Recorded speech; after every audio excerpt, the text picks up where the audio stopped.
नमस्कार मित्रों और मेरे प्रिय छात्रों, बटरफ्लाई चैनल में आपका स्वागत है।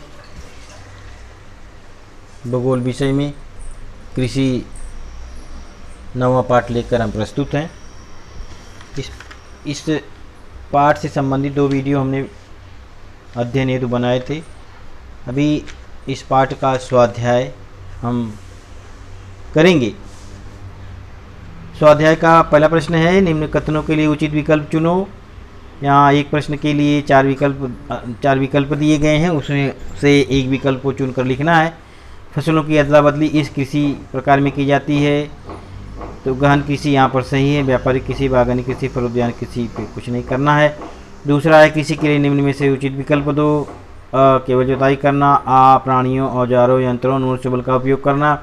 ई, केवल मनुष्य बल का उपयोग करना। ई, केवल उपज लेना। इसमें ये वाला प्रश्न सही है, इसका ये उत्तर सही है। तीसरा प्रश्न, भारत में कृषि का विकास हुआ क्योंकि अब भारत में कृषि के 2 मौसम होते हैं। अधिकांश लोग कृषि पर निर्भर होते हैं। भारत में पारंपरिक कृषि की जाती है। भारत में जलवायु, मृदा जल आदि अनुकूल घटकों की उपलब्धता है। तो हमारा चौथा विकल्प सही है। चौथा प्रश्न इसका, भारत में कृषि के अंतर्गत आधुनिक पद्धति और तकनीकी का उपयोग करना आवश्यक है क्योंकि उन्नत बीजों कारखाने हैं, रासायनिक खाद निर्मित के उद्योग हैं, जनसंख्या में वृद्धि और उद्योग कृषि पर आधारित हैं, आधुनिक साधनों में यंत्र उपलब्ध है। तो इसका ये पूरा उत्तर सही है। अगला प्रश्न है दूसरा, निम्न प्रश्नों के उत्तर संक्षेप में लिखो।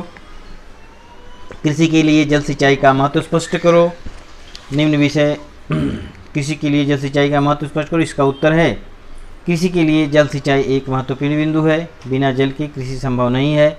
पौधों, पेड़ों के विकास हेतु जल अति आवश्यक है। दूसरा प्रश्न है इसका, जल सिंचाई के लिए उपयोग में लाई जाने वाली किन्हीं 2 पद्धतियों की तुलनात्मक जानकारी लिखो।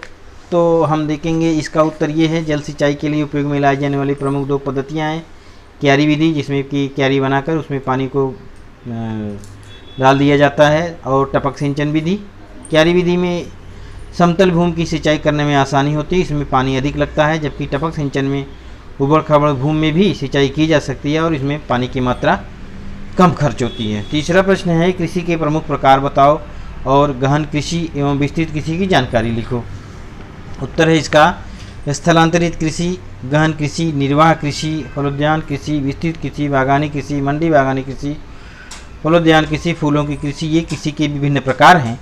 उसमें से गहन कृषि क्या है और विस्तृत कृषि क्या है? कम से कम क्षेत्र में अधिक से अधिक उत्पादन प्राप्त करने की पद्धति से गहन कृषि करते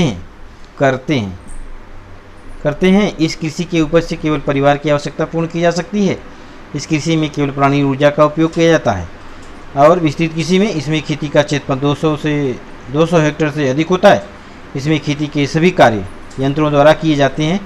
इस कृषि में बहुत बड़ी पूंजी लगानी पड़ती है। इसका अगला प्रश्न है चौथा, बागवानी कृषि की विशेषताएँ बताओ।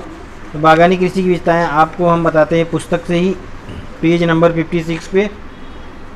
यहाँ से बागवानी कृषि की विशेषताएं यहाँ से लेकर ये सब होते हुए यहाँ से लेकर यहाँ तक आपको लिखना है। तो बागवानी कृषि की जो संपूर्ण विशेषताएं हैं आपको यहाँ से प्राप्त हो जाएंगी। अगला प्रश्न है इसका, पांचवा, तुम्हारे आसपास में कौन सी फसलें होती है, उसके भौगोलिक कारण कौन से हैं? तो जैसे कि आपको मालूम है कि हम लोग इस मुंबई शहर के पास में रहते हैं और यहाँ की जनसंख्या बहुत अधिक है।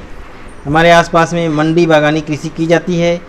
उसका मुंबई की, क्योंकि उसका कारण मुंबई जनसंख्या की दृष्टि से घनी आबादी वाला शहर है। तो ऐसे ही भी जो घनी आबादी वाले शहर होते हैं वहाँ मंडी बागवानी कृषि की जाती है। वहाँ पर कम समय में उत्पादित होने वाली सब्जियों और फलों की खेती की जाती है। छठवां प्रश्न है, भारत में कृषि का मौसम स्वरूप मौसमी क्यों है? 12 मासी कृषि करने में कौन सी समस्याएं हैं?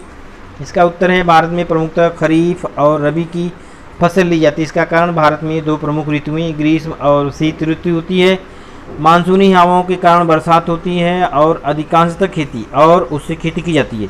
प्रत्येक फसल को उगाने के लिए मौसम जलवायु उपयुक्त न होने के कारण 12 मासी खेती नहीं हो सकती। भारत में अधिकांशतः खेती मानसूनी वर्षा पर आधारित है, इसलिए भी 12 मासी खेती नहीं की जा सकती। और इस प्रकार से हमारा इस पाठ का स्वाध्याय समाप्त होता है। धन्यवाद।